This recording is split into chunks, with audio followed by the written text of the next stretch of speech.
مومن مومنات، اس ہفتے کی سلسلہ وار مجلس کی یہ چوتھی مجلس ہے، اور آج ہم شہادت امام حسن علیہ السلام برپا کر رہے ہیں۔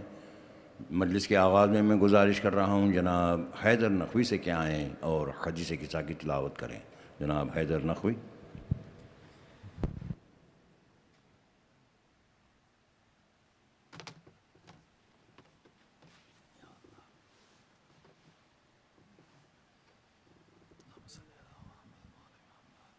اعوذ باللہ من الشیطان الرجیم، بسم اللہ الرحمن الرحیم۔ عن جابر بن عبداللہ الانصاری عن فاطمة الزہراء علیہ السلام و بنت رسول اللہ صلی اللہ علیہ وآلہ قال سمعت فاطمة انها قالت دخل علی ابی رسول اللہ فی بعض الایام فقال السلام علیک یا فاطمة فقلت عليك السلام قال إني أجد في بدني ضعفا فقلت له أعيذك بالله يا أبتاه من الضعف فقال يا فاطمة ائتيني بالكساء اليماني فغطيني به فأتيته بالكساء اليماني فغطيته به وسرت أنظر إليه وإذا وجهه يتلألأ كأنه البدر في ليلة تمامه وكماله.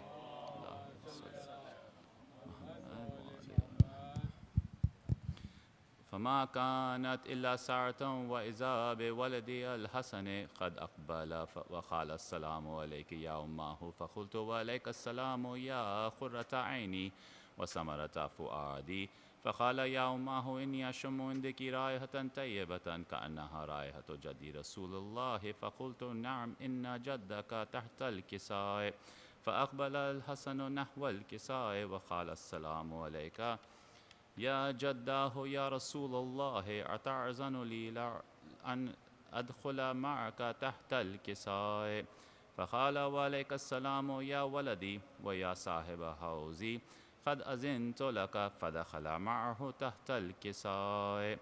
اللهم صل على محمد. فما كانت إلا ساعة وإذا بولدي الحسن حسين قد أقبل وقال السلام عليك يا أماه فقلت وعليك السلام يا ولدي ويا قرة عيني وثمرة فؤادي فقال لي يا أماه إني أشم عندك رائحة طيبة كأنها رائحة جدي رسول الله صلى الله عليه وآله فقلت نعم إن جدك وأخاك تحت الكساء فدنا الحسين نحو الكساء وقال السلام عليك يا جداه السلام عليك يا من اختاره الله أتعزن لي أن أكون معكما تحت الكساء اللهم صل على محمد وآل محمد. فقال وعليك السلام يا ولدي ويا شافع أمتي قد أذنت لك فدخل معهما تحت الكساء اللهم صل على محمد وآل محمد. فأقبل عند ذلك أبو الحسن علي بن أبي طالب وقال السلام عليك يا بنت رسول الله فقلت وعليك السلام يا أبا الحسن ويا أمير المؤمنين فقال يا فاطمة إني أشم عندك رائحة طيبة كأنها رائحة أخي وابن عمي رسول الله فقلت نعم ها هو مع ولديك تحت الكساء فأقبل علي نحو الكساء وقال السلام عليك يا رسول الله أتعزن لي أن أكون معكم تحت الكساء اللهم صل على محمد وآل محمد. قال له وعليك السلام يا أخي ويا وسي وخليفتي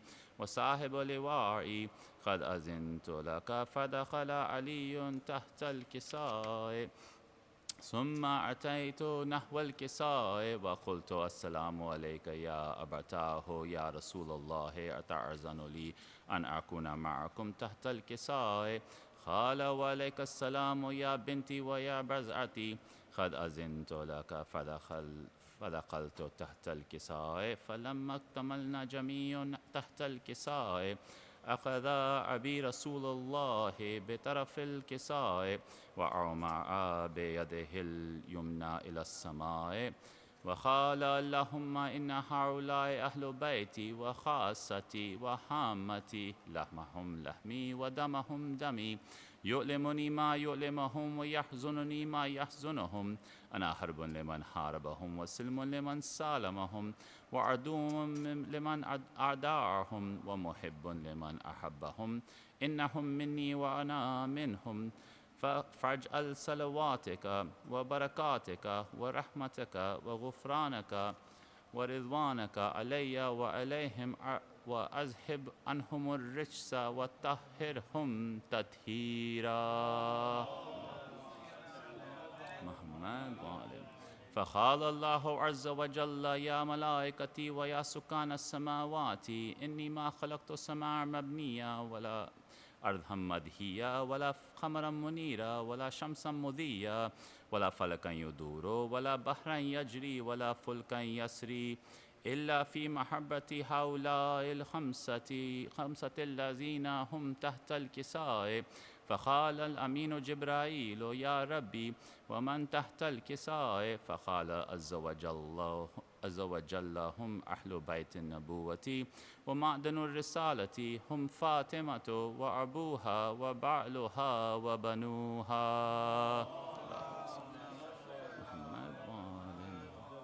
فقال جبرائيل يا ربي أتعزن لي أن أحبط إلى الأرض لأكون معهم سادسا؟ فقال الله نعم قد أذنت لك. فهبط الأمين جبرائيل وقال السلام عليك يا رسول الله، العلي الأعلى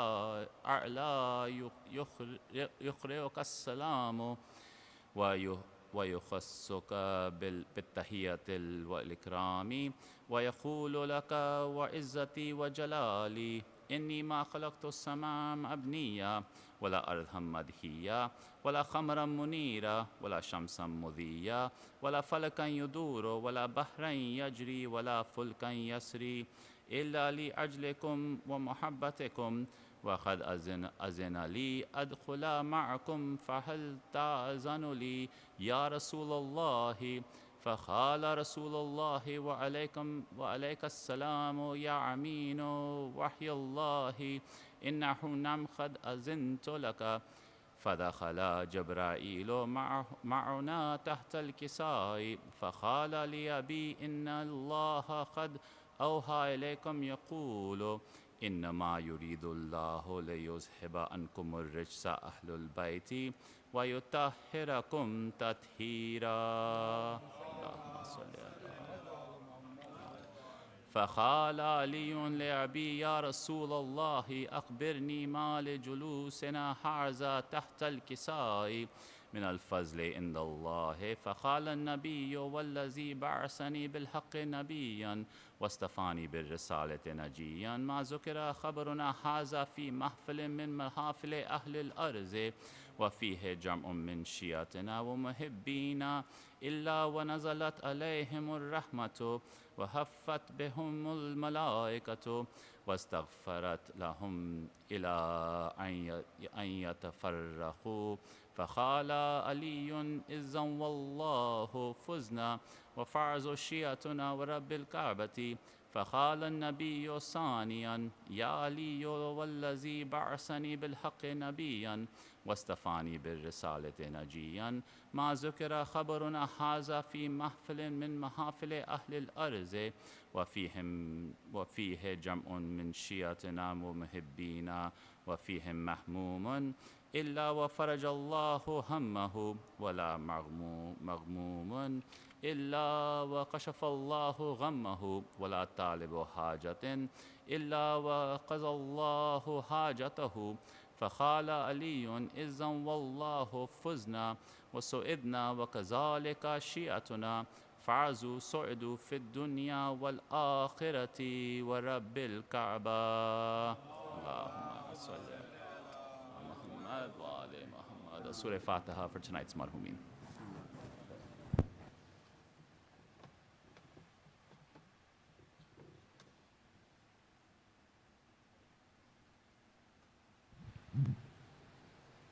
मोमिनात ये थे जनाब हैदर नखवी जो हदीस किस्सा की तिलावत कर रहे थे। अब हम सोज सलाम और मरसे ख़ानी का आगाज़ कर रहे हैं।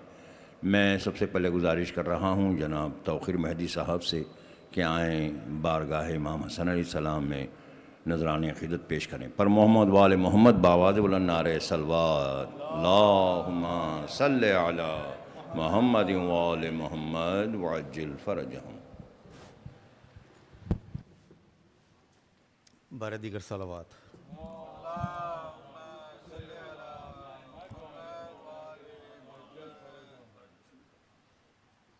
زین اگر آپ تھوڑا سا مجھے سپورٹ کریں تو بڑی نوازش ہوگی آپ کی، بس خالی آہ چاہیے آپ کی، مشکل ہوتا ہے اکیلے پڑھنا، آپ کو پتہ ہی ہے۔ دو رباعیاں آپ لوگوں کی پیشی خدمت ہے، کیونکہ علی بھائی کا حکم بھی ہے اور کیونکہ محسن قسم مرحوم کی خواہش ہوتی تھی کہ میں پڑھوں ان کی مجلس، جو بھی کچھ ہے پیشی خدمت ہے۔ درود پڑھتے رہیں محمد آل محمد۔ اللہم صلی علی محمد وآل محمد۔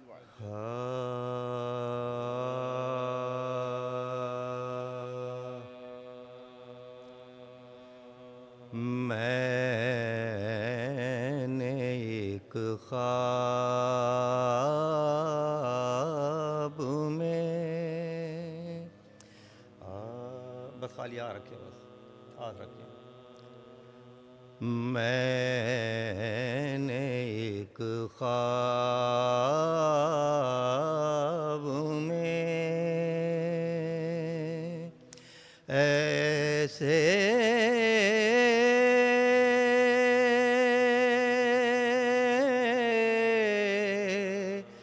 بھی شرف پائے ہیں،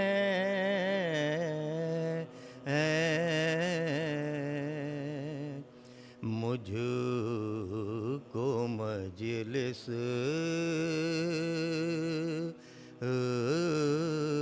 کے لیے لوگ بلا لائے ہیں۔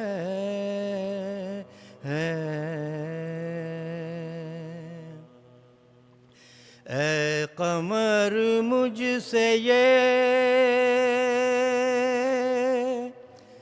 فرماتے تھے 14 معصوم،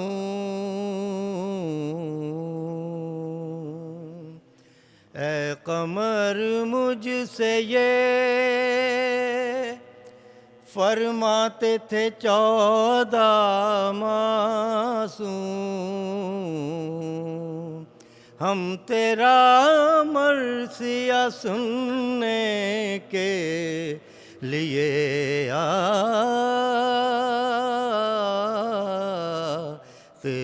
ہیں، مجھ کو ایک درود در محمد آل محمد۔ اللہم صلی علی محمد وآل محمد۔ 4 لائنیں اور اس کے بعد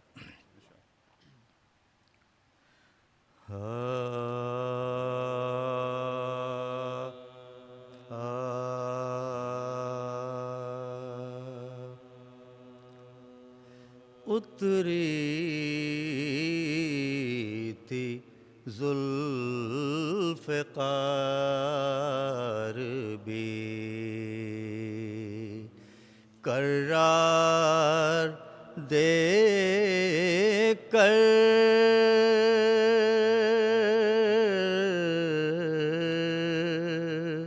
اتری تھی ذوالفقار بھی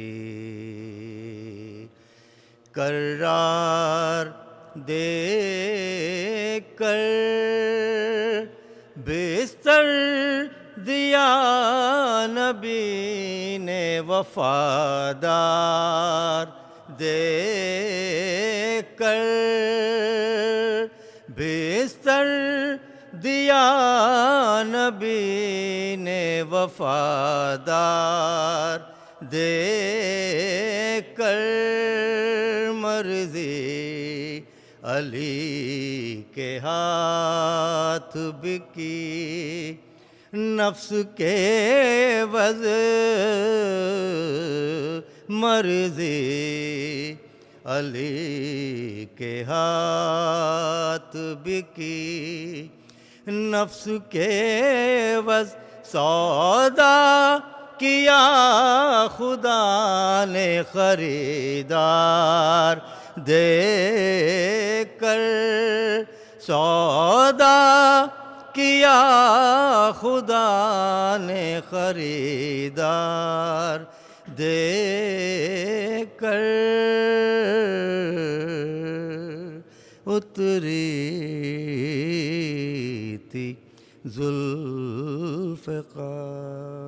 درود بر محمد آل محمد. اللہم صلی علی محمد وآل محمد.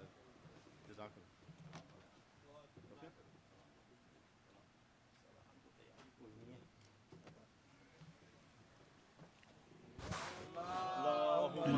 صلی علی محمد وآل محمد. جناب زینب سلام اللہ علیہ کی شان میں ان کی مسئلہ. اللہم صلی علی محمد وآل محمد.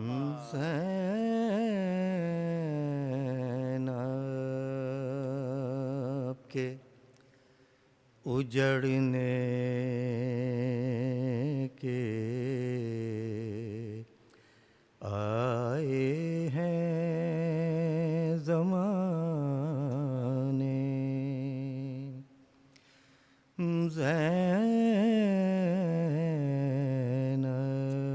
زینب کے اجڑنے کے آئے ہیں زمانے.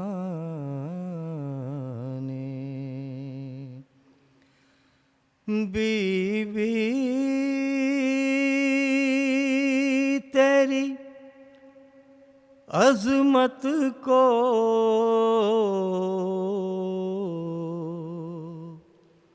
یہاں کوئی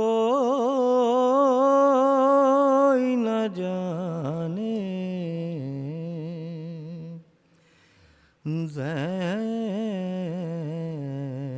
زینب کے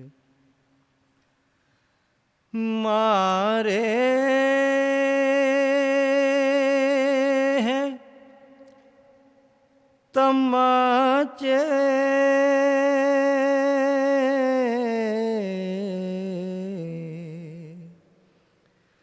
میرے بال بھی نوچے.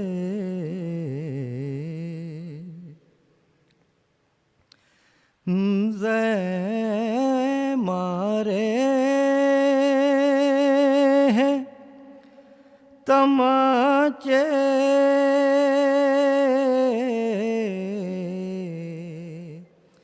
میرے بال بھی نوچے.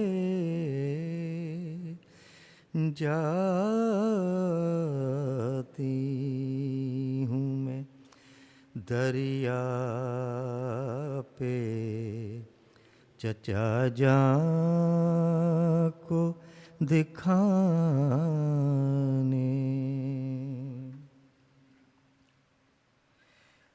کہتے تھے یہ بچوں سے عباس دلاور لاتا ہوں میں دریا سے تمہیں پانی پلانے. معصومہ نے پوچھا کہ پھوپھی یہ تو بتاؤ کیوں لوگ آ رہے ہیں خیموں کو جلانے. بی بی تیری عظمت کو یہاں کوئی نہ جانے زینب. درود بر محمد آل. اللهم صل على محمد وآل محمد. جزاک اللہ.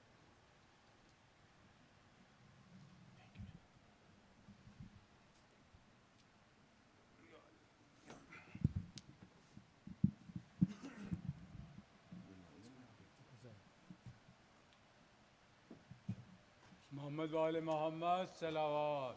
اللهم صل على محمد وآل محمد.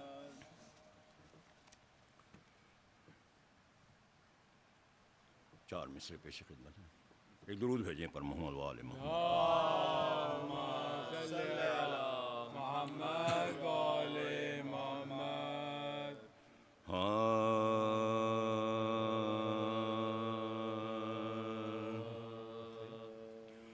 میں تولا سے عبادت کا بھرم رکھتا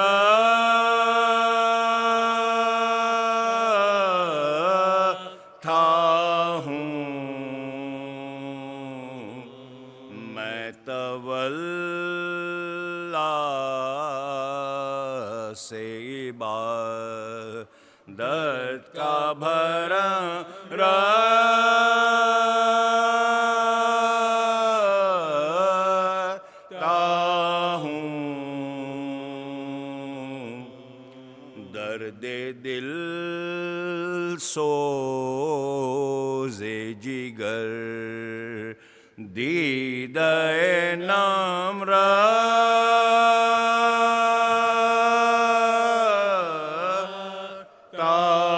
ہوں. دل کی قوت کے لیے ذکر خدا سے پہلے دل کی قوت کے لیے ذکر خدا سے پہلے یا علی کہہ کے مصلی پہ قدم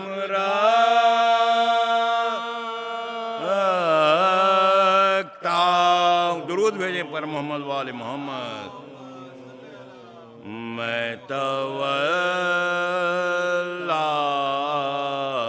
سے عبادت. درود بھیجیں پر محمد وآل محمد.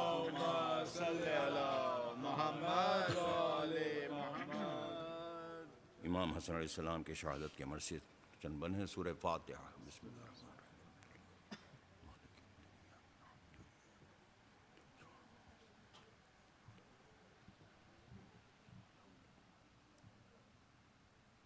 پر محمد وآل محمد بابا بلند نعرہ صلوات. محمد وآل محمد.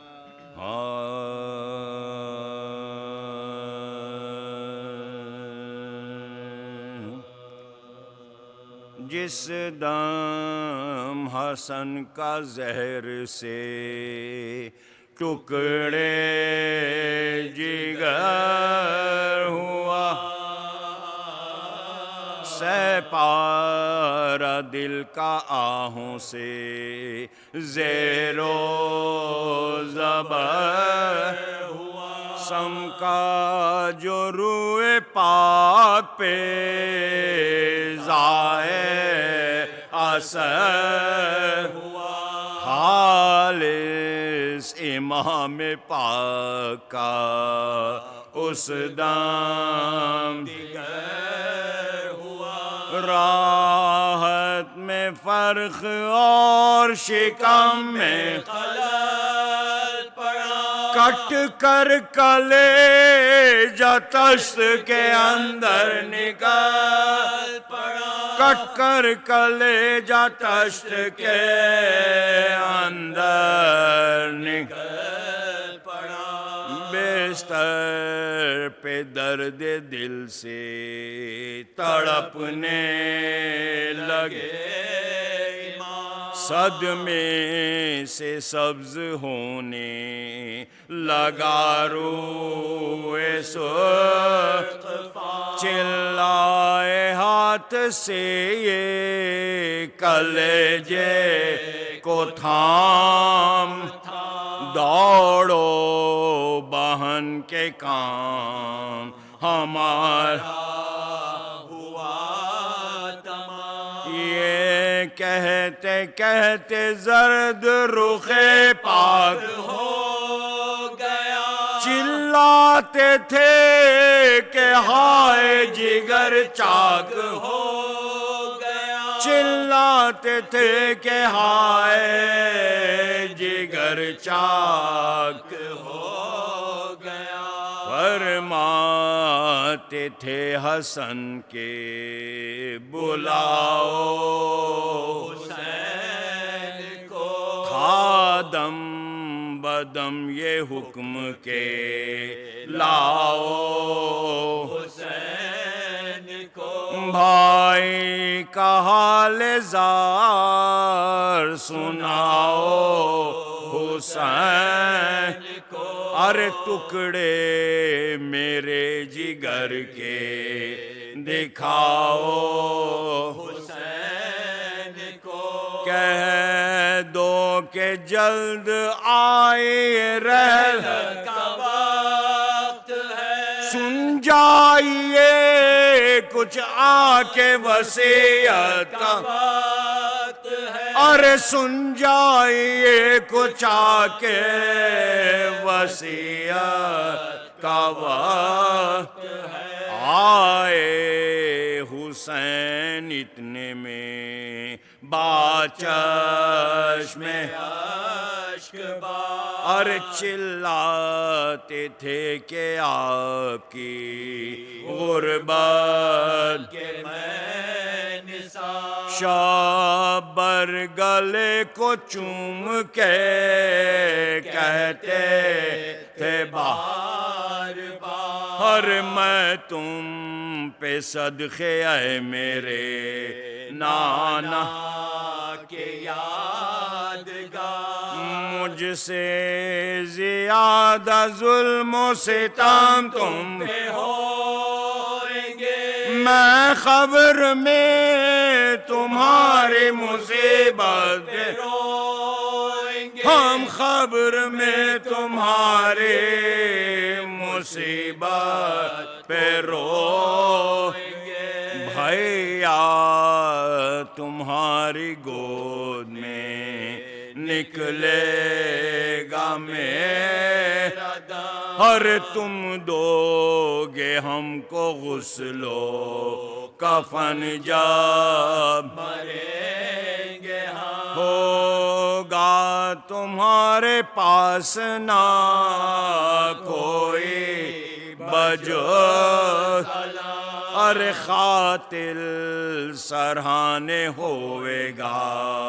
یا خنجر ستم، شابر تو بعد مرگ بھی راہ سے سوئے گا، لاشا تمہارا گھوڑوں سے پامال ہوئے گا، ارے لاشا تمہارا گھوڑوں سے پامال ہوئے گا، درد جگر سے غش ہوئے شاہ فلک جناب، ہر غم تی غمگین تو تھے حسین ہوا اور اس طرح، حاضر تھی روح احمد و زہرا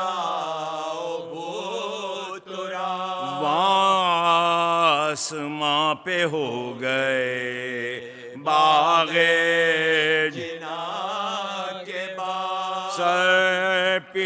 तो मोमिनों के खजा कर गए हसन, बिन भाई के हुसैन हुए मर गए, हसन अरे बिन भाई के हुसैन हुए आखिरी बंद गए हसन, बरपा था अहले बैत पैगंबर में शोर, बरपा था अहले बैते पैगंबर में शोर रोशन, बहने पछाड़े खाक पे खाती थी करके बैन, छाती पे हाथ मार के चिल्ला आते थे हुसैन, अब उठ गया जमाने से हम बेकसों का चैन, अब उठ गया जमाने से हम कसों का चैन, दिल अब हमारा टूट गया मुझसे बता बापा जो हमसे छोड़ गया वाम मुझसे बता, हाय बापा आज हमसे छोड़ गया वाम से बता जिस दाम हसन का जहर से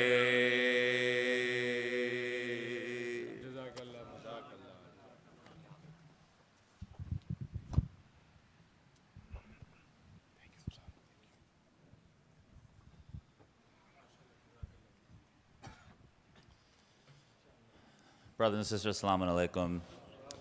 Tonight's majlis, which is commemorating the Shahadat of Imam Hassan alayhi salam, is sponsored by the families of the late Mohsen Naqvi, Muhammad Ali Naqvi, Abbas Shamsi, Sadiq Zaidi, and Farhan Zaidi. We thank them for their generous participation, and I ask that you all join me this evening in praying for these families, and in particular their marhumin. Please join us again tomorrow night when we will be commemorating the wafat of our Holy Prophet Muhammad sallallahu alaihi wasallam. Allahumma salli ala.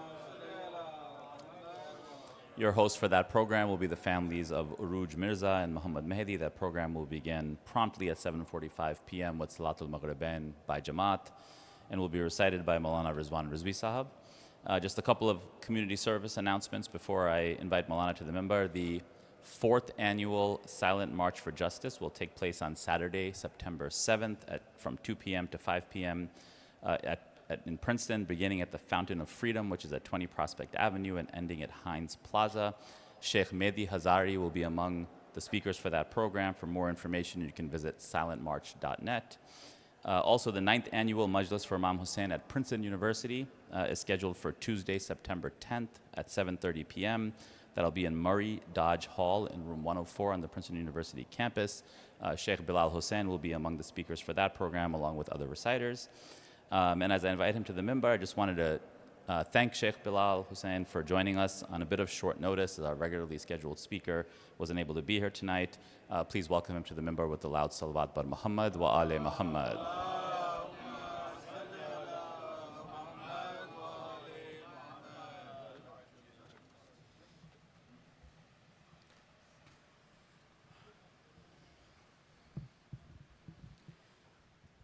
Inshallah, before we begin, we'll take a minute to recite 1 time Surah Fatiha, 3 times Surah Ikhlas. For the marhumin of today's sponsor, we mention for the marhumin of Astaana-e-Zehra, Maulana Sayyid Abid Shabbar, Sayyid Zahir Hasan Naqvi, Sayyid Mohsen Naqvi, Sayyid Zamir Akhtar Naqvi, Kaniz Fatima, Mohsena Begum, and Kaniz Mahdi. 1 Surah Fatiha, 3 times Surah Ikhlas for them and for all of our marhumin. With your loudest of salawat ala Muhammad wa ali Muhammad.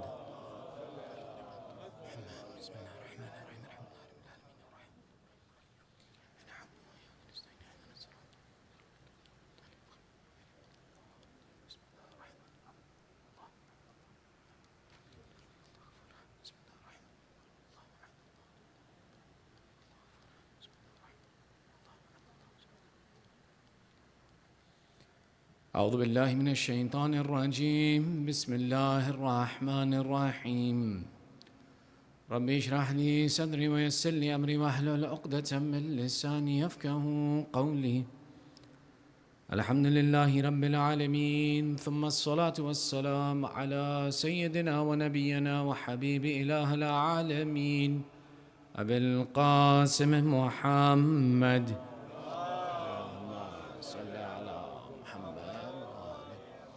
وعلى آله الطيبين الطاهرين المعصومين واللعنة على أعدائهم أجمعين من الآن إلى قيام يوم الدين. أما بعد، فقد قال الله تعالى في محكم كتابه الحكيم: بسم الله الرحمن الرحيم. يرفع الله الذين آمنوا منكم والذين أوتوا العلم درجات والله بما تعملون خبير. آمنا بالله صدق الله العلي العظيم. اللهم صل على محمد. Your second salawat for love of Muhammad wa Ali Muhammad. Allahumma salli ala Muhammad wa Ali. And your loudest salawat as condolences to the Imam of our time, Sahib al-Asri wa Zaman. Allahumma salli ala Muhammad. أعظم الله أجورنا وأجوركم بذكرنا المسائب آل Muhammad. May Allah increase in our reward for commemorating the difficulties of Ali Muhammad. The 28th of Safar is one of the dates that's associated with the Shahadat of both our Prophet as well as our second Imam. However, it's not the only date. As a matter of fact, from other schools of thought, the Shahadat of the Prophet is made on other days, and even amongst Madhab Ja'fari, the Shahadat of Imam Hassan is even commemorated on the 7th of Safar. When we see these differences of tariq and we see these differences of dates, there is one of the ulama who explains this, and seeing these conflicts in date, he mentions a statement which is profound in its fundamental explanation of why this happens, that he says, history is written in blood. Yani, where there is the spilling of blood, we are sure of what happened. No one will question the day of Shahadat of Imam Hussain. No one will question the Shahadat of Imam Ali, because it was associated with the strike and the spilling of blood. But where in tariq we see that, for example, Shahadat is associated with poisoning or other causes of death, there is some ishtibahat of when the news reaches, when the event actually took place, and which is why you'll find differences in dates that are associated with these personalities, and you'll see people with aqeedah believe in one date or another. The significance that's important to remember is not to know the exact date. It's not relevant. The relevance is to use whatever date that we have to build a connection with the personality we're commemorating. The love of Imam Hassan does not increase on the 28th, and if it's another day, it's less. The Imam is ghani, he is wealthy, he gives to whoever commemorates and shows love for him. So should we find that there are different dates, and there are, and that communities commemorate differently, one is not better than the other. The better is the one who loves the Imam more. Tonight's conversation begins with first explaining something about the position of Imamat, and then specializing and focusing on the discussion around our second Imam. To understand this, there's a conflict that became very popular in the past few years pertaining to a question that was associated about the status of Imamat. To say, is it possible for an Imam to be a'adham, greater than the Anbiya? And we saw this in Urdu conversations happen where this was considered almost the ihanat of the Anbiya by some of the schools of thought, to say that how could you say that anyone is greater than the Anbiya? But intellectually speaking, there's a way to resolve this problem and this question, and to understand what is the relationship or what is the status of the Imam in comparison to the Anbiya. There is an answer, aqli and nakli. Aqli meaning that intellectually we can come to the conclusion of what is the status. And then secondly, we can look at the riwayat of Ahlul Bayt and understand what is the status of the Imam. So inshallah, we'll break this question down, and then from here we'll focus on the conversation of our second Imam with your loudest of salawat ala Muhammad wa ali Muhammad. Salli ala Muhammad wa ali Muhammad. If we wanted to understand, is it possible for someone, anyone, to be more higher than a Nabi, the first question we have to ask, are all Anbiya the same? Meaning that is the status of the Anbiya the same whether you're a prophet that came first or last or wherever you came, is the status the same? And the answer to this is no. Amongst the Anbiya there are different levels and different positions, which is why we have something called Ulul Azm, that those who are of the greatest of status amongst the Anbiya.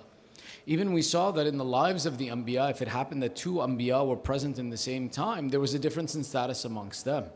Look, for example, the situation of Ibrahim and Lut. Lut was the brother-in-law or the nephew of Nabi Ibrahim, and he's present at the same time, but Nabi Ibrahim is a'lam in this daraja. Look at the example of, for example, when you see Yaqub and Yusuf, Dawood and Sulaiman, Musa and Harun. Both are Anbiya, but there's no comparison between Harun and Musa. Harun is the aide to Musa, not the one who is of the same level in the tariq as Musa. So this aspect of knowing that there are differences in darajat, that first off, being a Nabi doesn't automatically mean it's the same status across for all of those that are present, but that there is a difference in status amongst all of the Anbiya. But the one fact that we know is the A'zam, the greatest of the Anbiya is our Prophet Rasulullah sallallahu alayhi wa sallam. Salli ala Muhammad. So meaning that even amongst those whom Allah has selected, there are different statuses and different positions. When we understand this, we have to ask the question, what makes one Nabi greater than the other? To understand what is the criteria by which there is differentiation amongst the Anbiya. When we look at this, we see that when we refer to, for example, Ulul Azm, they are Ulul Azm because of their possession of a kitab from Allah that was given to humanity. Meaning that the differentiation between one Nabi and another is on the basis of knowledge. The greater the knowledge that the Nabi possesses, the greater the status he possesses. This idea of differentiation amongst the Anbiya on the basis of knowledge is not something that is only associated with Anbiya. Rather, the verse that we began our discussion with in Surah Al-Mujadila, verse number 11, Allah makes the status that He says, amongst all of my creation, يَرْفَعِ اللَّهُ الَّذِينَ آمَنُوا مِنْكُمْ وَالَّذِينَ أُوتُوا الْعِلْمَ دَرَجَاتٍ Wallahu bima ta'amaluna khabir. Allah says the organization in this humanity and in mankind is that Allah raises the believer from amongst the people, and then He raises the one utul ilm, the one who is given knowledge, darajat, to a greater status than anyone else around. And Allah knows that which you do, meaning that Allah is aware of that knowledge that you possess and what is the difference between each of you. The concept of differentiation amongst humanity on the basis of knowledge is something that is a universal truth, which is why we see that Allah describes and He says, Al-fasilu bayna al-abidi wal-alim is-sab'een darajat. The difference between a scholar and a servant of Allah is 70 degrees, where every degree is the equivalent, every stage is the equivalent of a horse running non-stop for 1,000 years. And when the question was asked, why is the alim given such a high status in place of the abid? The answer would come and explain. The abid accepts the innovation of shaitan, where the alim sits at the boundary and protects the religion of Allah. So meaning the position of knowledge is not just something that differentiates the Anbiya from one to the other, but even amongst ourselves, the responsibility of honor, dignity, status in the eyes of Allah is given by the process of the knowledge that we attain and the status we attain in learning about and knowing the religion of Allah. This aspect, knowing of knowledge, gaining of knowledge, and showing the knowledge, which is why we say our Prophet, Nabi al-A'zam, the greatest of the Anbiya, is above all of the others because he is the one who completes the message of the Anbiya. Every Nabi's job was to prepare humanity to follow the religion of Rasulullah. No Nabi was told, Al-yawma akmaltu lakum. Today is perfected for you. The one who brought perfection was our Prophet. Meaning that there is no equivalency between our Prophet and any other Prophet. No Prophet could hold anything that our Prophet held in terms of the knowledge that he possessed, the teaching that he gave, and the perfection that he presented to humanity in knowing how to approach Allah. This is why, when we look and we see, and there are those, we're going to take it aside for a minute. Everybody's okay? Everybody's all right? Sallu ala Muhammad wa ala Muhammad. Sallu ala Muhammad. We have those today who believe in a concept called religious pluralism. Religious pluralism says that every path of religion is a good thing. And whatever religion you follow, you'll go to heaven. Believe anything, you'll go to heaven. Just believe something and you'll go to heaven. Islam does not believe in the concept of religious pluralism. And it's a very easy concept to understand why. When we look within Islam, then we look outside of Islam. The first Qibla of the Muslimin was Bayt al-Maqdis. When Allah said pray, you had to face Bayt al-Maqdis and pray. Then came the injunction to change the Qibla to Mecca and the Kaaba. Today, if you pray to Bayt al-Maqdis, is your prayer valid? Do you get any credit for it? Meaning that once the Qibla changed and the new hukum was established, the previous one was abrogated and held no value, and that prayer held nothing. Today, if Allah has established the religion of Islam, that means every religion that came before it has no basis anymore. So meaning the completion of the message of Rasulullah wasn't just that humanity was guided, but that every message before it was done, was finished. That every message of every prophet ended, finished. But the religion of our Prophet is halalu Muhammadin halalun ila yawm al-qiyamah wa haramu Muhammadin haramun ila yawm al-qiyamah. Sallu ala Muhammad wa ali Muhammad. Salli ala Muhammad wa. This presents us the argument that amongst the Anbiya is differences, and that every prophet has a unique status, but they are not all the same. That first and foremost, we accept and agree that prophets have differences amongst themselves, and each Nabi has a different status.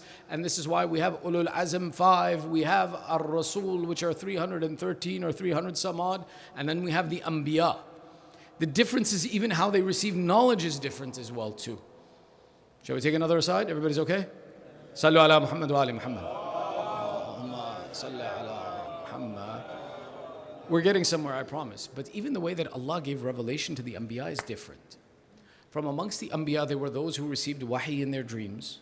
There were those who received wahi through Jibra'il. There were those who received wahi through speaking with Allah and receiving revelation like Musa did through the burning bush. And there were those that Allah gave revelation directly to their heart. When we say, for example, in regards to our own Prophet, Inna anzalnahu fi laylatil qadr. What was revealed? The Quran. Where was it revealed? To the heart of the Prophet in its entirety. The difference in how a Prophet receives a revelation also shows a difference in his knowledge and his ability to understand and what Allah has given him. How? When a Prophet receives a revelation through a dream, it is what he has seen in his sleep. For example, Ibrahim. I saw in my dream, O Ismail. When it's heard through the sense of hearing. When it's seen, it's through the sense of the eye. But it's limited to the process of receiving something through one sense, processing it, then presenting it. But when Allah reveals a wahi upon the heart, there is no intermediary of any sense. Allah gives the entirety and the perfection of a message to the heart of the Nabi. Meaning that there is superiority amongst the Anbiya even in how they received wahi from Allah. There are all these differences, which tells us that each Nabi has a unique category and class. The second question that we come to is it possible for someone who is not a Nabi to be higher than a Nabi? I don't have to tell you this. Allah tells us this in the Quran. Allah explains to us that there are those who are higher than the Ulul Azm, not me. Look at Surah Kahf. Surah Kahf has a story in there about Khizr alayhi salam, Musa alayhi salam. That Musa, Ulul Azm, one of the greatest Anbiya, did not have knowledge that Khizr possessed. What happens? Let's very briefly, if we recap the story. Musa, Ulul Azm, Prophet of Allah, is told to go and look for Khizr and to spend time with Khizr, and that there's something that he will learn from Khizr. He follows Khizr alayhi salam. They go on a boat. Khizr sinks the boat. Musa says, oh, they did something nice for you. You destroyed their boat. Khizr says, I know what you don't know. Be quiet. Musa says, you're right. I'm sorry. Let's keep going. They proceed to a village. Khizr sees a young boy, punches him, kills the boy. Musa, looking at the sharia that he was given, says, oh Khizr, you killed a child, Ma'soom. For what sin did you kill him? Khizr says, I told you, I know what you don't know. What I do is with knowledge. You don't have that knowledge. Musa says, you know what, you're right. If I ask you one more time, then separate from me. They go to another village, they ask for help and assistance, they ask for a place to stay, nobody helps them. In this village where no one is nice to them, Khizr sees a wall falling down. He fixes the wall. Musa says, you know, you could take ijar for that, you could get money for that. Khizr says, هذا فراقي بيني وبينك. This is it, we're done. And now he explains the knowledge that Khizr, who is not ulul azm, and Musa, who is ulul azm. He says, oh Musa, there was a despot who would steal that boat from those people if it was healthy, if it was safe, if it was a working condition. So I created a hole in it so that the despot wouldn't steal the boat from those poor people. It may look like I did something bad, but I helped them more than I hurt them. 2, you saw that boy who was going to be an evil person and bad to his parents who were very pious people. Allah intended to replace that child with one who was pious. So Allah took that one away to give them one better. They went through a short-term difficulty for a long-term khair. 3rd, these people, whoever they weren't kind to us in this village, but this wall, under it is a treasure that belongs to 2 orphans. And these same people who are mean to us, if this wall falls, they'll steal the property of those orphans. So therefore, my knowledge gave me superiority that where you fell short, I knew what was going on. Another point, at times you may see something that Allah gives you as a difficulty, but in the end it is khair. So be patient in the difficulties you face. This entire conversation between Khizr and Musa, one of the important points to note is that Khizr is never called a Nabi. We refer to Khizr as a Nabi in colloquial term, but Allah never calls him a Nabi. You can't tell me for a fact that Khizr was a prophet of Allah, because Allah doesn't call him a prophet. So this shows that there are those who are outside of the mansab of Nabuwat, who may Allah bless them with knowledge more than He does the Anbiya, where the Nabi is in need of someone who isn't a Nabi. Even in this aspect, when we look at the Anbiya, the greatest status that you can achieve in the eyes of Allah is not Nabuwat. We know this from the way that we pray Salat. When we send salam upon and bear witness on our Prophet, Ashhadu anna Muhammadan abduhu wa rasuluhu. If the greatest thing a person could achieve was risalat, Allah, when He introduces His Prophet and makes each of us bear witness to the status of our Prophet, He would introduce him first as a Rasul, then as an Abd. But Allah says the greatest status that humanity can achieve, the one that I introduced my Habib and beloved by, is the status of Abudiyat to Allah even before Rasulat of Allah. Meaning that Allah Himself has designated that someone who is not a Rasul but is a true Abd of Allah can be greater than the Rasul. That's why our Prophet's status, before it's mentioned in his Nubuwwat, is mentioned as his servitude to Allah and his following of Allah's command. Which brings us to the 3rd question. Can an Imam be greater than a Prophet then? This is the point of conversation and contention. The argument based on what we've built so far is not only can an Imam be greater than a Prophet, an Imam has to be greater than every Prophet, with the exception of Rasulullah sallallahu alayhi wa sallam. Allahumma salli ala Muhammad. Why? Because the Imam is the one whose responsibility is to enforce and to teach the message of Rasulullah. If the message of Rasulullah is the most complete message given and is the message of the most complete religion of Islam that sets him apart from all of the other Anbiya, then the Imam who has to enforce that religion must know that religion in perfection, and every door of that knowledge has to be in him, that he can continue to guide the ummah on the path of Rasulullah. By the necessity that the Imam has to teach the message of the Prophet, he needs to know the message of the Prophet. He has to possess the message, the knowledge that is unique to the status of Rasulullah. Which is why our Prophet would say, Ana madinatul ilm wa aliyun babuha. Sallu ala Muhammad wa ali Muhammad. Sallu ala Muhammad wa ali. The very definition of the term Imam means someone who is the leader, is the guide. The fundamental of being a good leader and a guide is that you have to be better than the people that you lead. If it happens that the people that you lead are better than you, then why are you their imam? The best of the people should be the one who leads. The imam, being the one who leads the ummah and answers the questions and guides to the true message of the Holy Prophet, has to be the best of society in every aspect and the representation of perfection to be able to guide people. Otherwise, we would say, if there's someone better than the imam, then why isn't he our imam? You can be today maybe an imam, for example, or an expert in one subject. And we would say, well, follow you in that subject. But then don't talk to me about something else. Don't guide me in something else because you're not the expert.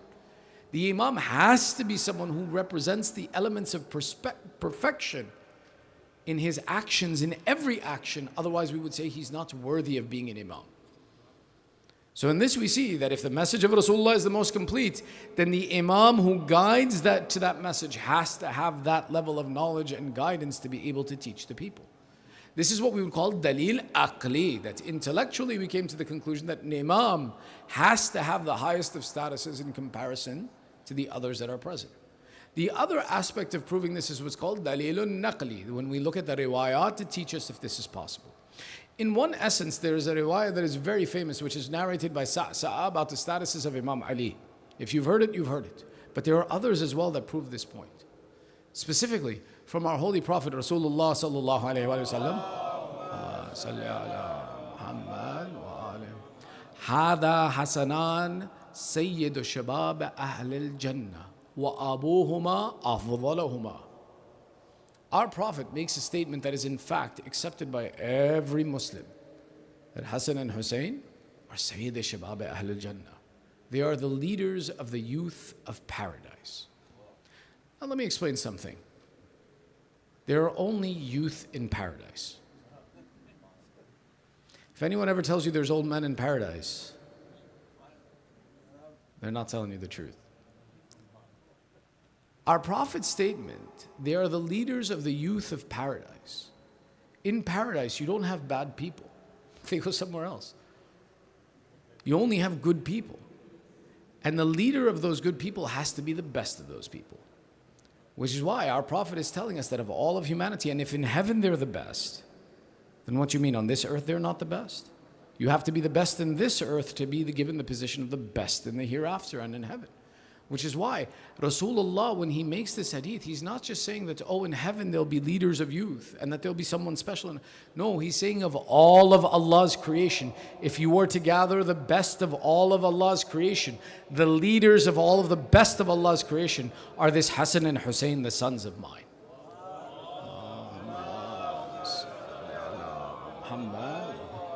Which is why the hadith finishes, وَأَبُوهُمَا أَفْضَلَهُمَا, and their father is even better than them.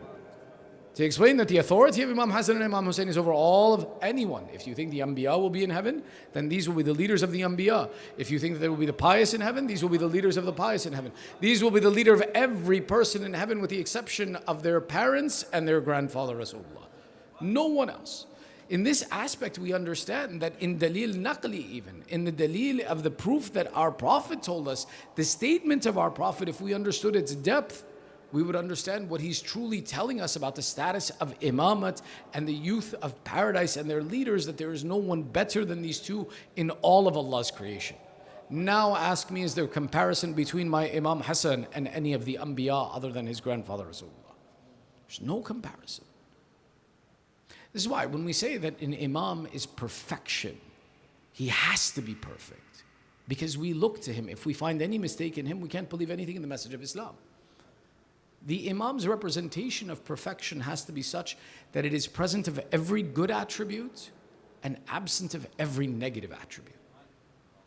When we understand this and know best of the best, now we understand when we look at the fadilat of Imam Hassan, that he was the one who was oppressed and abused when they took away his fadail and they reduced his status. There are two statements that we'll mention. Sallu ala Muhammad wa ali Muhammad.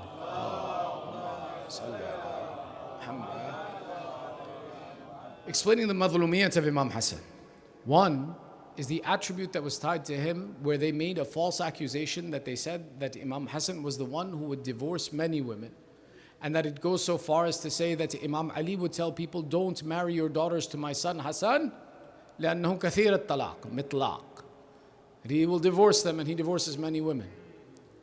If we understand that an imam has to be perfect in every aspect, an imam has to be the best example in every situation, as soon as we hear a hadith like this that Imam Ali is telling, don't follow this son of mine, how could he be the imam then? That we can take this riwayah and throw it on the wall. It's completely useless. It's not possible. If any negativity is present in the imam, he can't be the imam. The imam has to be perfect in every behavior that he possesses. Otherwise, we would say that someone who is not mitlaq should be the imam. Someone who does not divorce many should be the imam. Where did this come from? This false narration, in some ulama, they attribute it to the Banu Abbas. That the Banu Abbas, after the fall of Banu Umayyah, the fall of Banu Umayyah's dynasty was orchestrated by the children of Abbas ibn Abdul Muttalib's children, the uncle of the Prophet, his children, and the children of Imam Hassan. They got together and they orchestrated the revolution that happened that destroyed the dynasty of the Banu Umayyah. And they did this on the basis that we are the children of Banu Hashim, and us, the Banu Hashim, have greater right over authority than the Banu Umayyah. Get rid of them and follow us. And the people listened. The intention was, when this revolution happened, that the children of Imam Hassan would be given the authority and that they would be the leaders of society. But when the Banu Umayyah fell, Banu Abbas kind of had a different idea. No, I think we'll take this. But to take this, they had to show that, fine, both of us are Banu Hashim, why should you choose us and not the children of Imam Hassan? So they had to come up with some way to show that their lineage was superior to the lineage of Imam Hassan. So they created tuhmat and lies and abuses of the character of Imam Hassan, so that the people would choose the Banu Abbas over the Banu Hassan. So this was the Banu Abbas demonstrating and showing to the people that why should we be the khulafa and not the children of Imam Hassan? Well, because na'uzubillah, Imam Hassan had a poor character. It's a complete lie, and it was an assassination of the character of our Imam. Similarly, the second attribute by which my Imam is madloom is an attribute by which sometimes we are guilty of. Where we say that na'uzubillah, our Imam was docile. He didn't want to fight. He didn't want to go and defend the religion of Islam, so he made peace. This falsehood was even attributed to the Imam in his life. That there used to be people in the life of Imam Hassan who, after he made a treaty with Muawiyah, right? Very briefly, the history of Imam Hassan is what? The first 8 to 9 years of his life he spends with the company of the Prophet. The next 7 or 8 years, then he spends the next 30 years under Imam Ali. Then 10 years of his life is where he has imamat. And at the start of his imamat, he's also the Khalifa, because Imam Ali was the Khalifa when he was made Shaheed. So he received the Khilafat as well as the imamat. But Muawiyah wanted the Khilafat, so he raised an army against Imam Hassan. And the soldiers of Imam Hassan weren't loyal to him. Where we see that Imam Hassan in this time raising an army, one of his own soldiers stabs him in the leg. And his own cousin is the one who creates treachery and leaves with 10,000 soldiers, leaves to follow Muawiyah instead of follow the command of Imam Hassan. In this condition, in the first 6 months of Imam Hassan's Khilafat, Imamat and Khilafat, at the end of 6 months, he abdicates and creates a treaty for the Khilafat and gives it to Muawiyah. And he sets conditions within the treaty that, for example, at the death of Muawiyah, the Khilafat will return to Imam Hassan. Muawiyah does not have the right to persecute the soldiers who are fighting for Imam Ali or for Imam Hassan. That Muawiyah will not curse Imam Ali. That Muawiyah will follow the Sunnah of the Holy Prophet. Muawiyah broke every single one of these conditions of the treaty. But the reality of this treaty was that the Imam Hassan, possessing the Khilafat and kingship, gave it up. So the Shia of his time, notable personalities, would be upset with Imam Hassan to the extent where they would say to him, Assalamu alayka ya mudhill al-mu'mineen. When they had to greet the Imam, they would see him, they would greet him, but they would say, Salam to you, O disgrace of the mu'mineen. And Imam would reply and say, I am not the one who disgraced the mu'mineen, I am the one who saved them. This attribute of Imam and Imam abdicating, some people when they look back at history and they say Imam na'uzubillah had a weak character. He was not brave. So he did not fight for the religion of Islam. And Abu Abdullah, his brother, was brave. therefore he fought. This is completely wrong. If we accept the fundamental that an imam is the embodiment of the perfection of every character, then the imam is the embodiment of bravery as well. To understand this, we have to define bravery. Bravery is not simply going into the field and fighting. Rather, the definition of bravery would be given as facing head-on a difficulty as presented before you. Bravery as an attribute is not something you either have or you don't have. No, it exists in a scale where if you have less of it, it's called cowardice. And if you have too much of it and you're too willing to fight, it's called being foolhardy and throwing away your life. Bravery is having that exact right balance of where you know exactly how to interact with a situation, that you know when it is time to fight and when it is time to walk away. That is bravery. This is the attribute that every imam possesses in perfection. There is no imam that is more brave and another imam that is less brave. Rather, the bravery of the imam is perfect to the extent that whatever the situation demands, the imam represents the answer to it perfectly. This is not just in the aspect of bravery, but in every attribute that a human being possesses, including intelligence. If you think yourself too smart, you become sly and cunning, and you abuse the rights of others because you believe, because I'm more intelligent, I can take advantage of the less. If you have not enough intelligence, you become foolish and become moved by people wherever they choose to move you. The perfection of intelligence and laqab of intelligence is when you know exactly the right way to use your intellect to give every single person their haqq and to perform with absolute justice. Hence we say every imam was the perfection of every single attribute, and that bravery was perfect in Imam Hassan. And what Imam Hassan performed in that situation was exactly what a brave man would do, nothing less and nothing more. This is why Imam Hassan would explain, he says, I am the one who saved the mu'mineen, not disgraced them. I found in you a weakness that if I took you to the battlefield, you would have killed and the message of Islam would have died on the battlefield. Instead, I am like the ark of Nuh, the Safina of Nuh, that I saved you from this flood and from this attack that was around you to ensure that the message of Islam would persist. Which is why our fifth Imam Muhammad ibn Ali al-Baqir alayhi salam,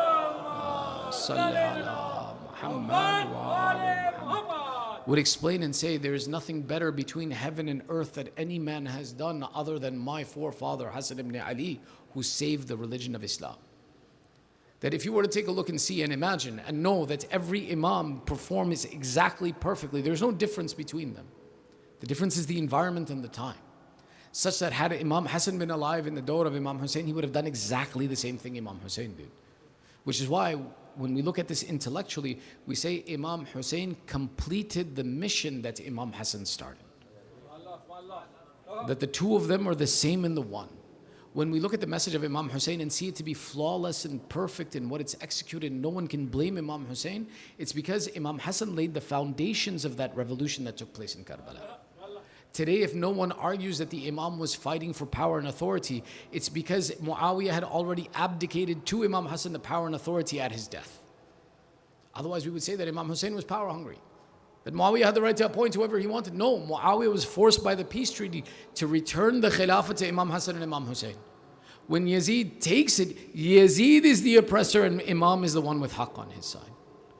So even the one who doesn't believe in the wilayat of the Imam has to insist whatever Imam Hussain did in the battlefield was exactly right and perfect because of what Imam Hassan had built as the foundation. This is why calling him not to be brave is a misunderstanding of what does the term bravery actually even mean. In these two ways, we see that two attributes that our Imam was blamed for. It was by the shortcoming of the intellect of people, not the actions of the Imam, that they mistreated the Imam. But the same way that, for example, Imam is absent from shortcoming, and that these shortcomings are not valid and he's perfect, the same way when it comes to ibadat and following the religion of Allah, no one can be more perfect or exact in the following of the commands of Allah than the Imam on this earth. Meaning no one can do the worship of Allah the way an Imam does. Shall we look at two attributes of the Imam in ibadat of Allah? Sallu ala Muhammad wa ali Muhammad.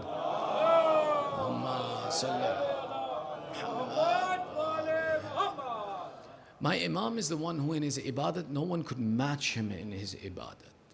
When you look at, for example, the generosity of Imam Hassan, the generosity of Imam Hassan is described as such that more than 2 times in his life, he took exactly half of his wealth and gave it away in the way of Allah with no questions asked.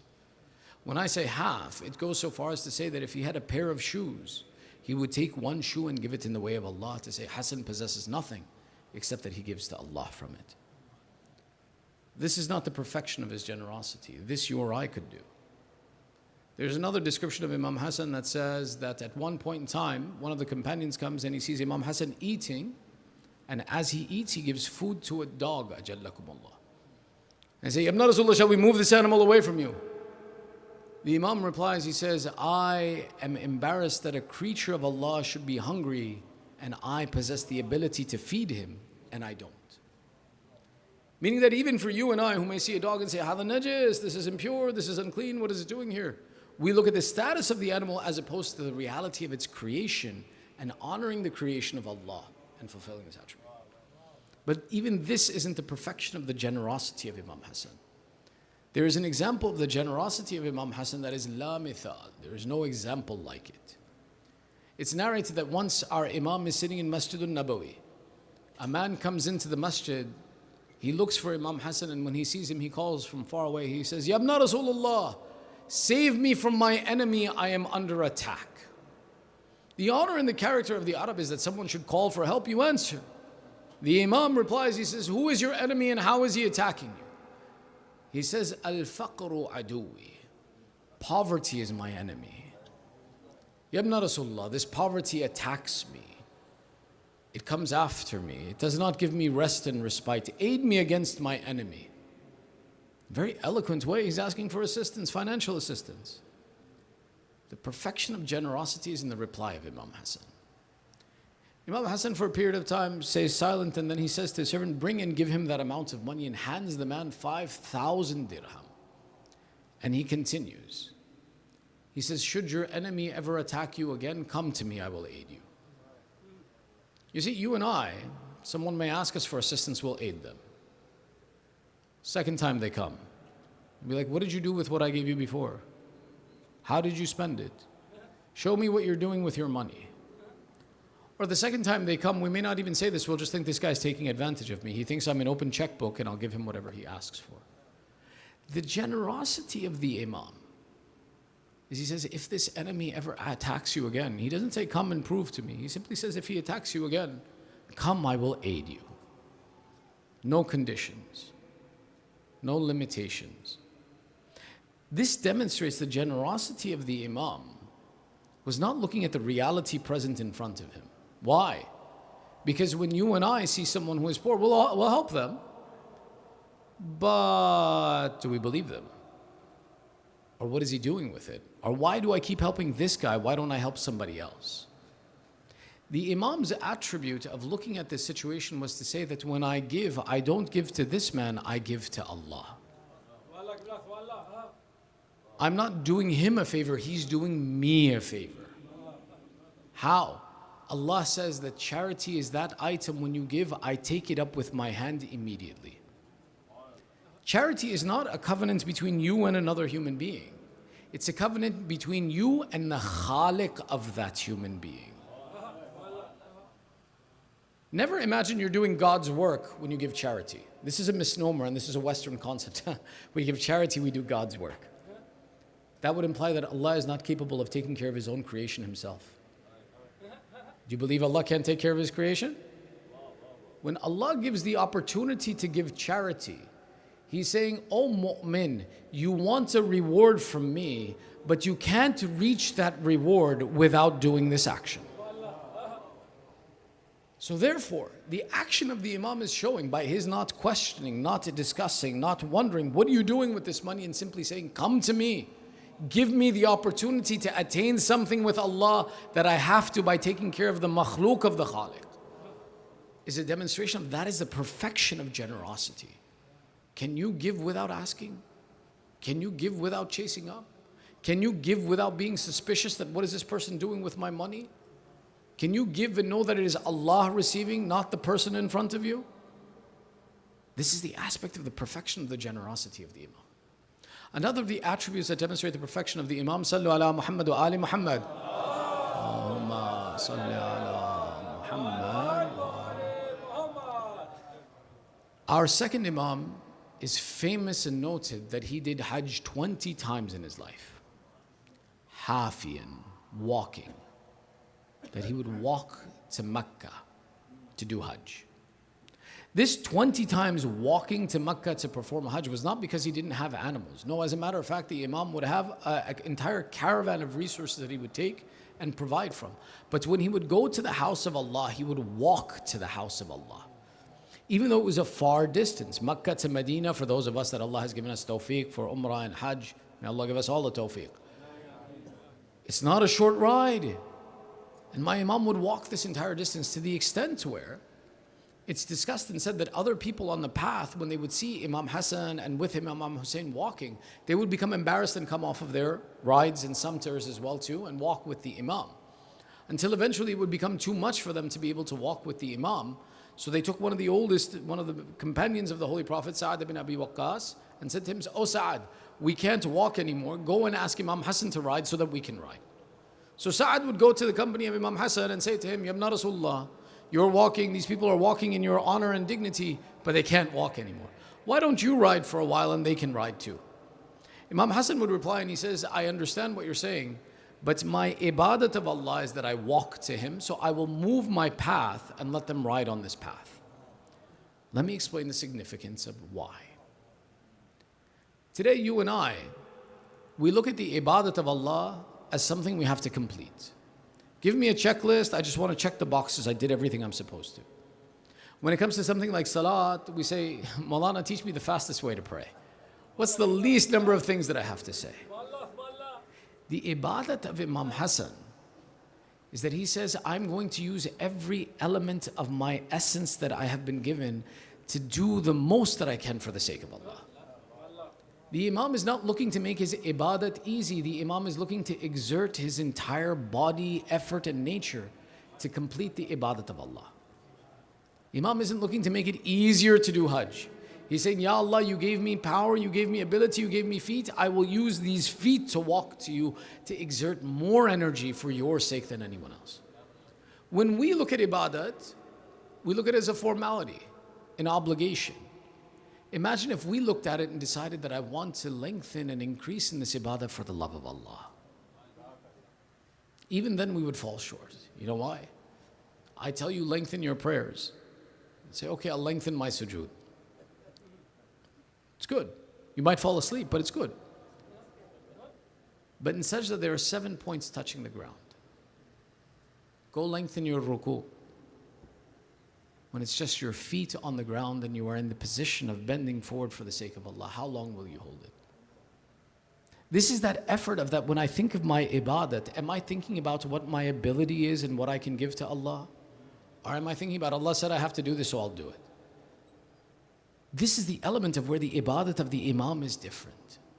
That he would exert his energy and exert everything he possessed for the sake of Allah. Our ulama looking at these lessons are the ones that we see. There are examples of ulama who would begin their night in ruku, and when you came for fajr the next morning, the alim would still be in the condition of ruku. Because they saw the imams exert themselves. Today, if we have qada fast, we look for the shortest day of the year.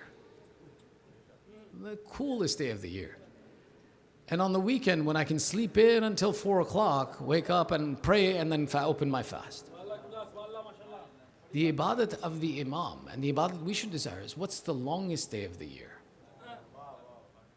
What is the hottest day of the year? This is why when Mal'un Ju'da poisoned the Imam, she poisoned him with the milk that he opened his fast from the heat of the day. My Madhloom Imam Hassan was fasting on that day in one of the hottest days of the time. And when he came home to open his fast, his wife, who had been promised riches by the Banu Umayyah, had poisoned the milk that was given to Imam Hassan. Upon ingesting that poison, the Imam felt the burning inside of his body. Imagine you fasted all day and the first thing that you put inside of your body. The Imam immediately knew what had been done to him, and he felt this burning in his body.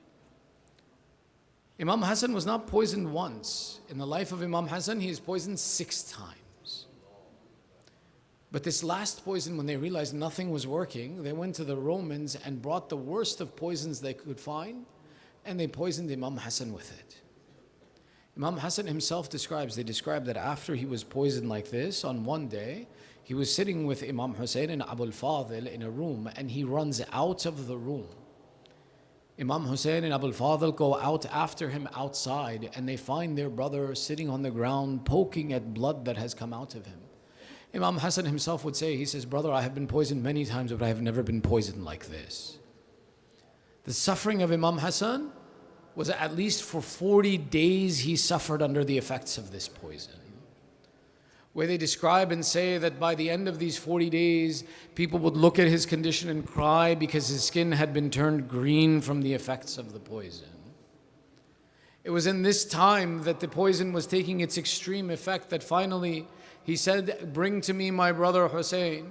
When Abu Abdullah comes and sits by his brother, Imam Hassan says, oh Hussain, hold me to your chest. Abu Abdullah raises his brother to his chest. He says, bring forward the tasht, bring forward to the bowl. Imam Hussain brings forward the bowl, helping his brother sit up. Imam Hassan then vomits out his very life blood that comes out of him. Seeing this condition, Imam Hussain holding his brother to his chest, begins to cry. Imam Hassan looks and he says, brother, why do you cry? He says, oh my brother Hassan, how can I not cry when I see you in such a condition? Hearing this, Imam Hassan weeps. Imam Hussain says, brother, why are you crying? He says, oh Hussain, I am thinking of that day. Today you were holding me to your chest. That day the one who will be on your chest. The 2 brothers, as they weep, a knock comes to the door. Imam Hassan, by the knowledge of Imamat, knows. He says, Hussain, hide this bowl from here. Imam Hussain takes that bowl filled with the blood of Imam Hassan, covers it and places it in a corner. Sayyidah Zainab enters to see her brother. Being the sister of Imam, she immediately sees the bowl, uncovers the bowl and sees the blood of Imam Hassan. This isn't the only bowl that Zainab will see. Today it is the blood of Hassan. Tomorrow in front of Yazid, it will be the head of Imam Hussain in that bowl. Imam Hassan makes his wasiyah, prepares Imam Hussain, and from amongst his wasiyah is, oh Hussain, I have been separated from our grandfather Rasulullah for a long time. If it is possible, I want to be buried by the side of our grandfather. But if they should contest you, oh Hussain, do not fight with them.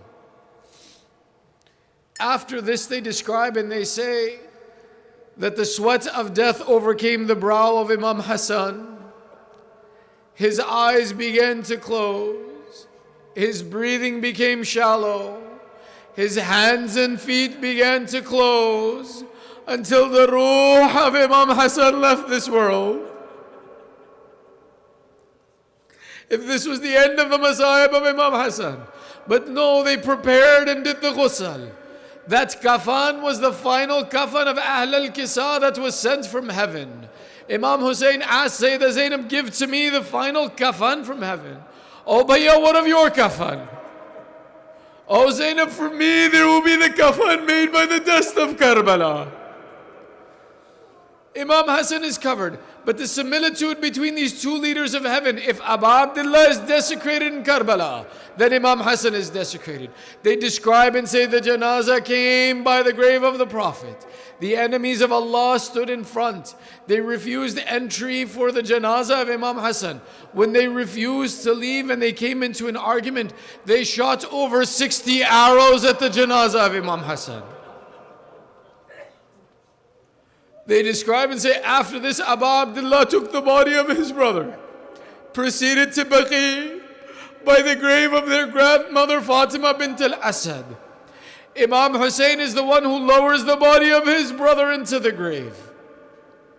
This is the final word I leave you at. They describe and say, when the grave was closed, those 2 brothers that had been together from the beginning, Imam Hussain stood in front of that grave, threw his amama on the grave of his brother, and wept bitterly, "Oh Hasan, where did you leave me? Why have you left me alone?" They said, "We saw Hussain ibn Ali cry as he had not cried before on the grave of his brother. Hi Karbala, why was there not one there to cry on Hussain?" Rather, it was Hussain ibn Ali and the sons of Imam Hassan. You know how they describe when Qasim left, that the uncle held the nephew until the two cried so much they became unconscious in the field of Karbala. Ala la'natullahi ala al-qawm al-zalimin. وَسَيَعْلَمُ الَّذِينَ ظَلَمُوا أَيَّ مُنْقَلَبٍ يَنْقَلِبُونَ إِنَّا لِلَّهِ وَإِنَّا إِلَيْهِ رَاجِعُونَ رِضًا بِقَضَائِهِ وَتَسْلِيمًا لِأَمْرِهِ. ماتم حسین. اٹھا کوئی جنازہ پھر فاطمہ کے گھر سے اٹھا کوئی جنازہ پھر فاطمہ کے گھر سے دنیا تڑپ رہی ہے فریاد کے اثر سے اٹھا کوئی جنازہ پھر فاطمہ کے گھر سے کیا زہر تھا کہ چیرا یوں سینہ حسن کو کیا زہر تھا کہ چیرا یوں سینہ حسن کو کٹ کر کے گر رہے ہیں کٹ کر کے گر رہے ہیں ٹکڑے دل و جگر سے اٹھا کوئی جنازہ پھر فاطمہ کے گھر سے اٹھا کوئی جنازہ پھر فاطمہ کے گھر سے کیا انقلاب آیا سبت نبی کا لاشا کیا انقلاب آیا سبت نبی کا لاشا پہلو میں مصطفیٰ کے پہلو میں مصطفیٰ کے دو گز زمین کو تر سے اٹھا کوئی جنازہ پھر فاطمہ کے گھر سے اٹھا کوئی جنازہ پھر فاطمہ کے گھر سے اٹھا کوئی جنازہ پھر فاطمہ کے گھر سے اٹھا کوئی جنازہ پھر پھر فاطمہ کے گھر سے دنیا تڑپ رہی ہے، دنیا تڑپ رہی ہے، فریاد کے اثر سے اٹھا کوئی جنازہ، پھر فاطمہ کے گھر سے اٹھا کوئی جنازہ، پھر فاطمہ کے گھر سے تابوت سے لپٹ کر شبیر ایسے تڑپے، تابوت سے لپٹ کر شبیر ایسے تڑپے، جیسے کہ آج اٹھا، جیسے کہ آج اٹھا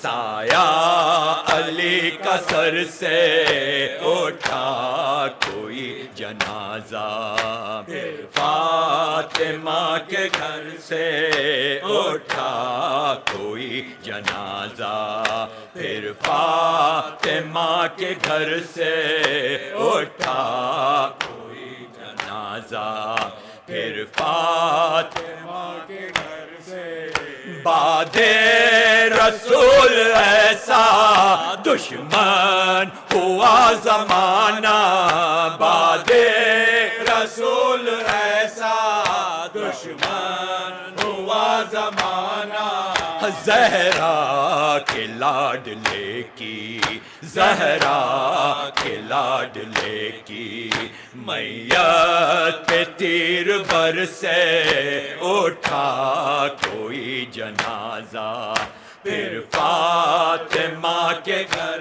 سے اٹھا کوئی جنازہ، پھر فاطمہ کے گھر سے اٹھا کوئی جنازہ، پھر فاطمہ کے گھر سے خبر رسول تڑپے تھرا گیا مدینہ، خبر رسول تڑپے تھرا گیا مدینہ، ہے آنسو لہو کے ٹپکے، آنسو لہو کے ٹپکے، زہرا کے چشم تر سے اٹھا کوئی جنازہ، پھر فاطمہ کے گھر سے اٹھا کوئی جنازہ، پھر فاطمہ کے گھر سے اٹھا کوئی جنازہ، پھر فاطمہ کے گھر سے کیا زہر تھا کہ چیرا یوں سینہ حسن کو، کیا زہر تھا کہ چیرا یوں سینہ حسن کو، کٹ کر کے گر رہے ہیں، کٹ کر کے گر رہے ہیں، ٹکڑے دل و جگر کے اٹھا کوئی جنازہ، پھر فاطمہ کے گھر سے اٹھا کوئی جنازہ، پھر فاطمہ کے گھر سے اٹھا کوئی جنازہ، یا حسن یا حسن یا حسن یا حسن یا حسن یا حسن یا حسن یا حسن حسن یا حسن یا حسن، بے خطا مار گیا سبط رسول دوسرا واہ حسن سبز کباب، بے خطا مار گیا رسول دوسرا واہ حسن سبز کباب، بے خطا سب جواب دیں، لے دوسرا واہ حسن سبز کباب، بے خطا مارا گیا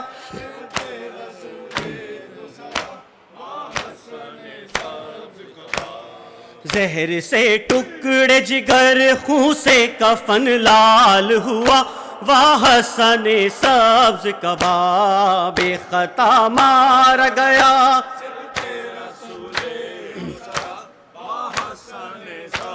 کباب خطا مار گیا سبت رسول دوسرا ہوں گلتے ہوئے بھائی کو بہن نے دیکھا اور تڑپ کر یہ کہا کہا تیری غربت پہ بھائی تیری زینب ہو فدا حسن سبز کباب خطا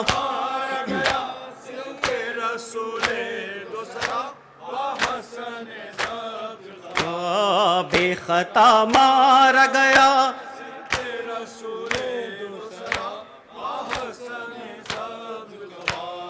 ماں کے دکھ سے ابھی آزاد کہاں تھی زینب ہو گیا کیسا غضب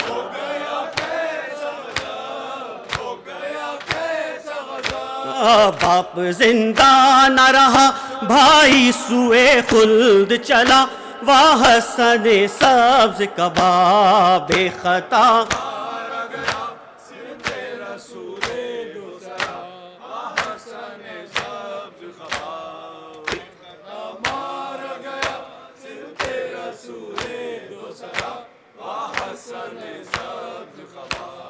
کر دیے زہر ہلاہل نے جگر کے ٹکڑے اور قاسم کے لیے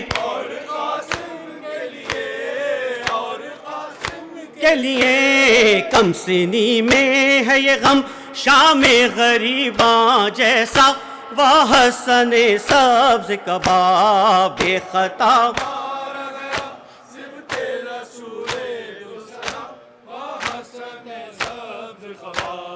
بے خطا مار گیا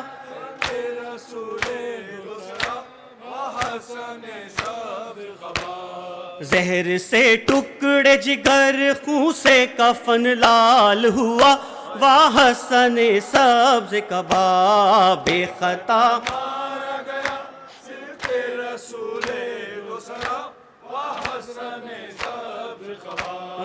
بے خطا مار گیا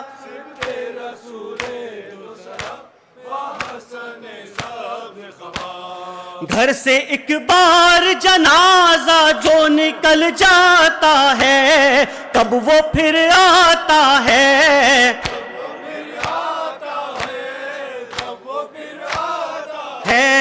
یہ وہ تابوت ہے جو لوٹ کے پھر گھر کو چلا حسن سبز کباب خطا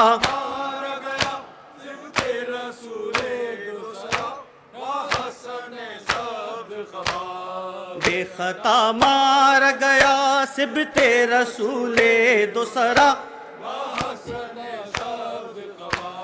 شہ نے اس وقت جو غازی کو نہ روکا ہوتا حشر ہو جاتا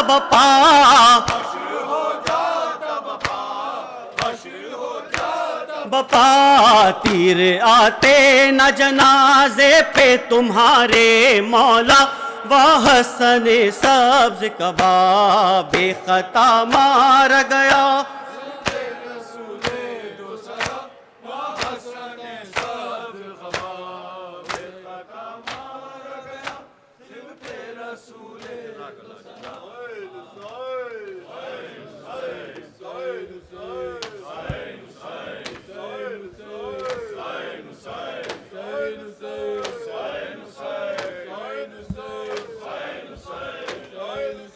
قید سے چھٹ کے جو پہنچے تھے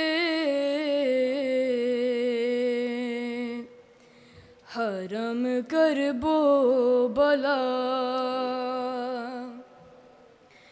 قید سے چھٹ کے جو پہنچے تھے حرم کربو بلا قبر شبیر پہ زینب نے کیا یہ نوحہ کیا یہ نوحہ قید سے ہو کہ رہا شاہ زمن اربعین کرنے کو آئی ہے بہن اربعین کرنے کو آئی ہے بہن اربعین کرنے کو آئی ہے بہن میرا عباس دلاور ہے کہاں ماں کرمان علی اکبر ہے کہاں جھول والا علی اصغر ہے کہاں یہ بتاؤ ہے کہاں ابن حسن قید سے ہو کہ رہا شاہ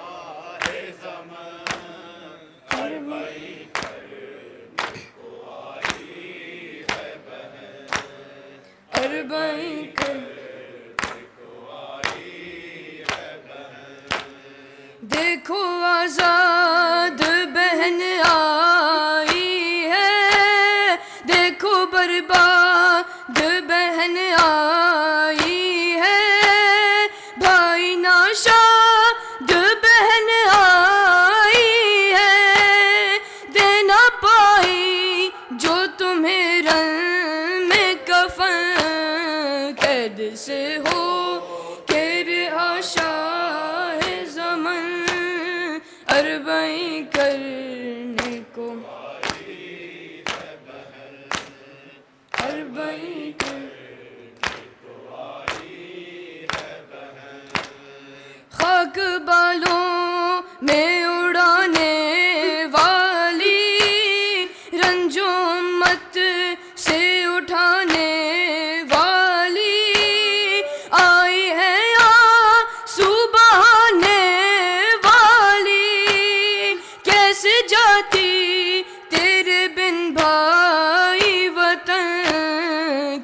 سے ہو تیرے آشائے زمن اربعین کرنے کو آئی ہے بہن اربعین کرنے کو آئی ہے بہن ہائے کہتی تھی یہ رو رو مزتر سر سے چھینی گئی میری چادر جاگیر میں علی اکبر مجھ کو امت سے ملے رنج و مہن قید سے ہو تیرے آشائے زمن اربعین کرنے کو آئی ہے بہن اربعین کرنے کو آئی ہے بہن رو کے زینب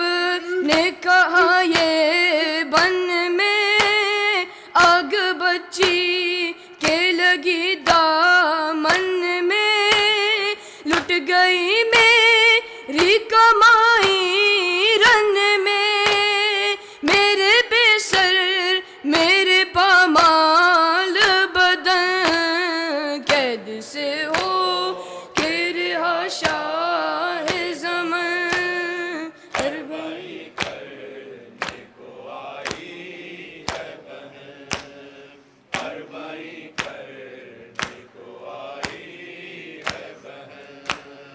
ایک ایک قبر پہ زینب کا سلام کشتہ جب پہ زینب کا سلام لشکر سب پہ زینب کا سلام ہائے جو مار گئے تشنہ دہن قید سے ہو شاہ غم اربعین کرنے کو آئی ہے بہن، اربعین کرنے کو آئی ہے بہن.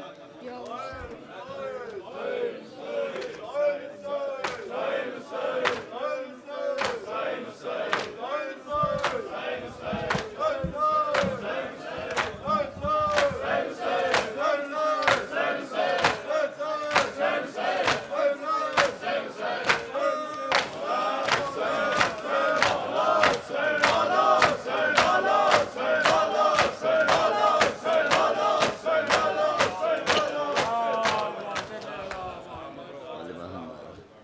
Moment, just for your information, Niyaz is being served for the men in the tent and for the sisters downstairs after the ziyarat. زیارت امام حسن ابن علی علیہ السلام پڑھتے ہیں قربتاً اللہ. السلام علیکہ یا ابن رسول رب العالمین، السلام علیکہ یا ابن امیر المومنین، السلام علیکہ یا ابن فاطمۃ الزہرا، السلام علیکہ یا حبیب اللہ، السلام علیکہ یا صفت اللہ، السلام علیکہ یا امین اللہ، السلام علیکہ یا حجت اللہ، السلام علیکہ یا نور اللہ، السلام علیکہ یا صراط اللہ، السلام علیکہ یا بیان حکم اللہ، السلام علیکہ یا ناصر دین اللہ، السلام علیکہ ایہا السید الزکی، السلام علیکہ ایہا البری الوفی، السلام علیکہ ایہا الخائم الامین، السلام علیکہ ایہا العالم بالتاویل، السلام علیکہ ایہا الہادی المہدی، السلام علیکہ ایہا الطاہر الزکی، السلام علیکہ ایہا التقی النقی،